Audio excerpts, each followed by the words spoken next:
당신의 업에 업을 위한 유튜브 업앤업에 오신 여러분을 환영합니다. 저는 김혜민입니다. 와! 네, 오랜만에 유튜브 촬영을 합니다. 제가 좋은 질문의 힘이라는 신간 도서를 내고 좀 바쁘기도 했고요. 또 아이들 방학이라서 아이들 쫓아다니느라 네, 그 핑계로 저도 열심히 놀았습니다. 다시 마음을 다잡고 여러분들의 업의 업을 위한 좋은 내용들을 드리기 위해서 또 다시 노력해 볼게요. 방학이었으니까요. 아이들 이야기를 좀 해보려고 합니다. AI 시대를 살아가야 할 우리 아이들에게 질문력이 필요한 이유 궁금하지 않으세요? 제가 사실 이 책을 쓰게 된 가장 큰 계기 중에 하나도 저희 아이들 때문이었습니다. 이 AI 시대에 질문력이라는 건 굉장히 중요하거든요. 무엇을 아는가보다 무엇을 물을 수 있는가가 중요한 시대죠. 검색하면 다 나오거든요. 예전에는 아버지가 경험상 알던 맛집이 있었습니다. 아이들 딱 끌고 가갖고 얘들아 맛있지? 요즘은 그거 안 통합니다. 애들이 더 잘 알죠. 검색하면 나오니까요. 그래서 무엇을 아는지가 중요한 게 아니고요. 무엇을 검색하고 묻는지가 중요합니다. 그리고 또 하나는요. 대답하는 능력보다는 질문하는 힘이 중요합니다. 앞서 말씀드린 것처럼 검색하면 대답이 다 나와요. 그런데 뭐하러 대답과 정답을 알기 위해 애쓰고 노력하겠어요? 간단히 알 수 있는 세상인데요. 질문하는 힘이 중요합니다. 어떤 걸 묻느냐가 어떤 대답을 가지고 올지를 결정하거든요. 그러다 보니까 앞으로는 지식 전달의 교육에서 아마 탐구 중심의 학습으로 바뀔 겁니다. 물론 공교육 현장에서는 여러 시도들이 있지만 여전히 입시 교육과 사교육 현장에서는 지식 위주의 교육으로 흘러가고 있죠. 그렇지만 AI 시대가 본격적으로 지금보다 훨씬 더 상용화된다면 앞으로는 지식 전달 중심 교육으로는 인재가 나타나지 않을 겁니다.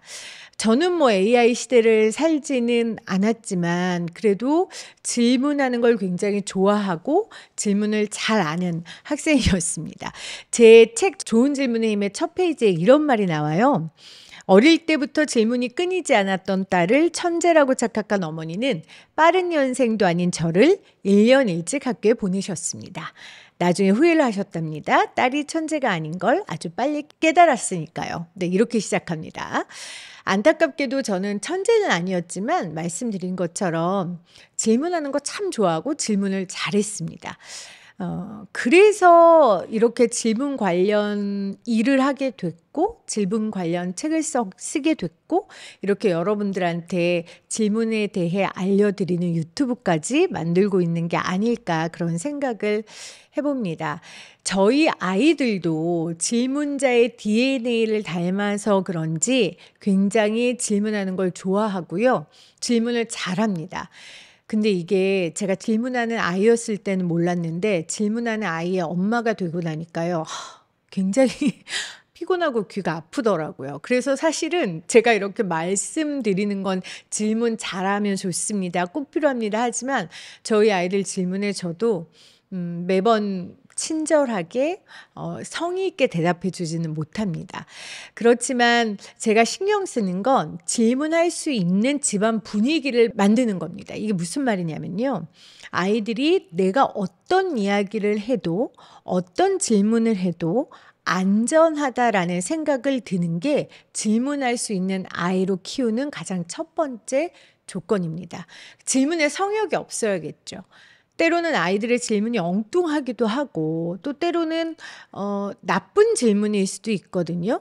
근데 아이들이 나쁜 마음을 갖고 던지는 질문은 아니니까요. 아이들이 던진 질문에 그 질문이 왜 잘못됐는지를 설명해 주는 것 자체가 좋은 교육이 됩니다. 제가 예전에 그 스카이캐슬 드라마 참 재밌게 봤거든요. 그 드라마에 가장 인상 깊었던 장면이 하나 있는데요. 정준호 씨가 거기 의사로 나오죠. 정준호 씨의 어머니가 정혜리 씨인데 그 어머니가 아들을 의사 만들기 위해 엄청난 노력을 합니다.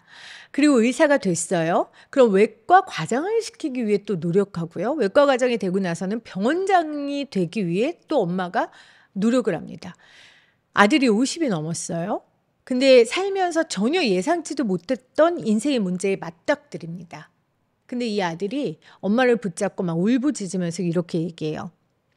엄마, 나 이거 어떻게 해결해야 돼요? 나 지금까지 엄마가 하라는 대로만 하고 살았는데 내가 나이 50이 넘었는데도 이 인생의 문제를 받아들고 답을 못 내겠어요. 제가 그 장면을 보면서 아, 나는 저렇게 아이를 키우면 안 되겠다. 저런 아이로 키우지 않으려면, 저런 어른으로 내 아이를 만들지 않으려면 우리 아이에게 질문하는 힘을 키워줘야겠다. 이런 생각을 했습니다. 질문력이 AI 시대의 중요한 이유를 저보고 다시 한번 들라고 물어보신다면 저는 질문력은 인간만이 가질 수 있는 능력이라고 답하고 싶어요. 나다움이 경쟁력이 되는 시대입니다. 여러분들 지금 우리가 아이들 교육시키면서 전형적인 교육 환경 가운데 아이들을 어느 정도 노출시킬 수밖에 없는 환경은 맞지만 결국 뭐 유키즈라든지 우리가 뉴스나 토크쇼에서 접한 아주 훌륭하고 사회적으로 성공했다는 사람들은 나다움을 잃지 않고 자기의 길을 가는 사람입니다. 뭐 똑같이 의사가 되고 뭐 변호사가 되고 판사가 되고 교수가 돼도 나다움을 잃지 않은 사람들이 정말 행복도도 높고 자기의 커리어 가운데서도 성과를 이루는 거거든요.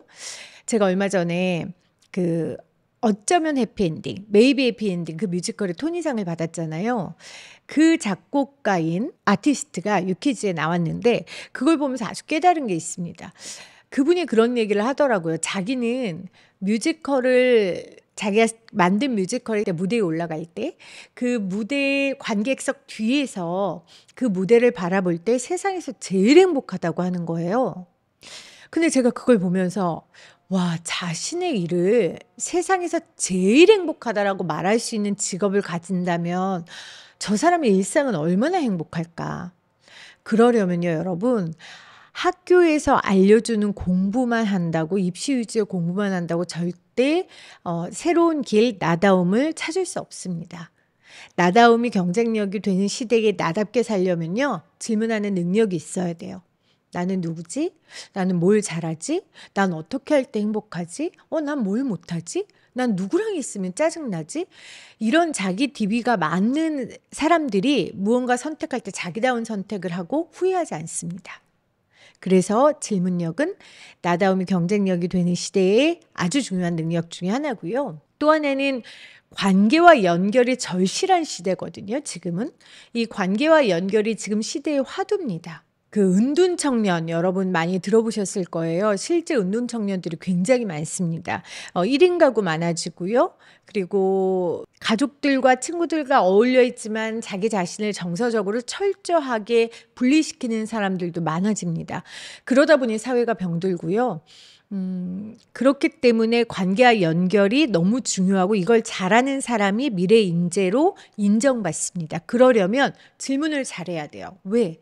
질문은 누군가와 관계 맺고 연결되는데 가장 쉽고 정확하고 아주 효과적인 수단이거든요. 너는 이름이 뭐니? 이 간단한 질문에서부터 너 요즘 어디 아파? 마음이 아파? 요즘 무슨 고민이 있어? 이렇게 누군가의 마음을 물어보는 질문까지 아주 다양하잖아요. 질문을 잘하는 사람은 이 관계와 연결이 잘 될 수밖에 없습니다. 물론 무례하고 아주 해서는 안 되는 혐오성 깊은 질문을 하는 사람들도 있어요. 그렇다면 관계와 연결이 끊어지겠죠. 그렇기 때문에 질문하는 법을 배워야 하고 질문력이 그만큼 중요합니다. 좋은 질문의 힘에 제가 이런 이야기를 썼습니다. 질문은 얼마든지 확장할 수 있고 자신뿐 아니라 내가 속한 공동체를 변화시키고 발전하게 할 수 있습니다. 질문을 갖는 순간 내 인생뿐 아니라 세상의 주도권을 가지게 됩니다.